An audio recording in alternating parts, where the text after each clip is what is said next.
Ah, yes. It happens every year.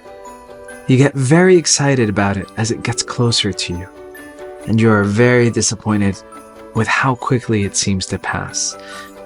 It seems to be such a joyous occasion. I mean, that is what you are told and what people wish for you. A merry and joyful holiday.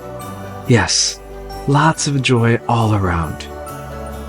I mean, so much joy that I can imagine people getting to the point of celebrating it and making it about whatever they want it to be, just as long as they hold on to that joy, right?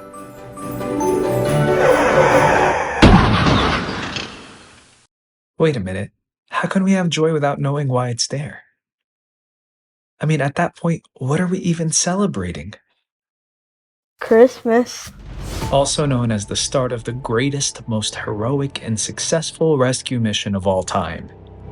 Yep, and the enemy has been trying really hard to get us to forget all about it. Enemy? We got enemies? Yeah, and they suffered a defeat so embarrassing that they want the whole world to forget all about it. How pathetic. So tell me about this greatest, most heroic and successful rescue mission. I thought you'd never ask, but we're going to have to talk about God, because we can't talk about Christmas without talking about God, even though the enemy is trying his hardest to convince us otherwise. Are you ready for that? Absolutely.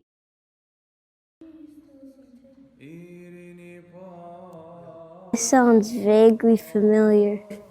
Oh, you don't recognize the prayer of reconciliation? It's all connected to that rescue mission I was telling you about, and an essential part of every liturgy. You probably came across it so many times, but we're so busy thinking about how quickly you can get on that communion line. Touché. But what does a liturgy have to do with this mission? Oh, only everything. It's through the liturgy that we get a front row seat and participate in this mission that I'm telling you about. The liturgy allows us to actively benefit from this mission. Okay, what is this mission already? I'll just have to summarize what you hear in the liturgy then. God, the great and the eternal, the being without beginning or end, creator of everything, the most powerful, is love. He is love, and he exists relationally as three in one: Father, Son, and the Holy Spirit. A relationship that is the purest form of love. One nature, three persons, a trinity united in love and will. And God has so much love that out of love, he decided to create this incredible world. Create us and gift this world to us as an expression of his love, and told us that we can live off of this love. You see, we are made to be in love with him and can only live through this love. It's kind of our fuel. And as long as we are in this loving relationship with him, we can live forever with him in a place where there's no sadness or hurt, no darkness. Are you following? Surprisingly, yes. Good. But the enemy, the one we referred to earlier, really envied this relationship and the kind of love we were receiving. So he came and told us we are not truly loved by God and that we can live our lives separate from him without needing him at all. Oh, like what the enemy's trying to do with Christmas, trying to remove God from it. That's exactly right. It's the same lie over and over again. But back to what happened. The enemy presented a choice and we chose to live life without God, thinking we can find the love he has for us, our fuel for living, in everything but him. And we started going downhill very fast. So if a relationship with God gives us life, what happens when we choose to leave that relationship? We lose life.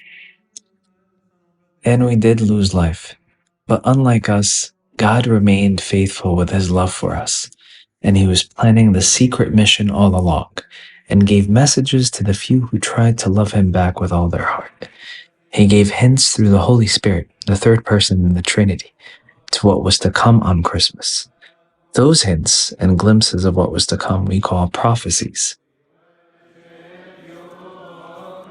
What does this have to do with the child Jesus in the manger story?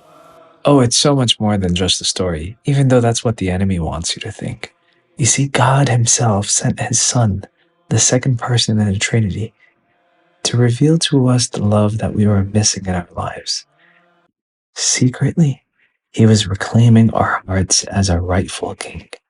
And Christmas is the day where God the Son tells us God is here and will never give up on us, and that He is bringing back all who were lost in darkness if they join Him. Wow, like the return of the king. That's exactly right. So when people see just a baby boy born in a manger, it's really the greatest announcement of hope.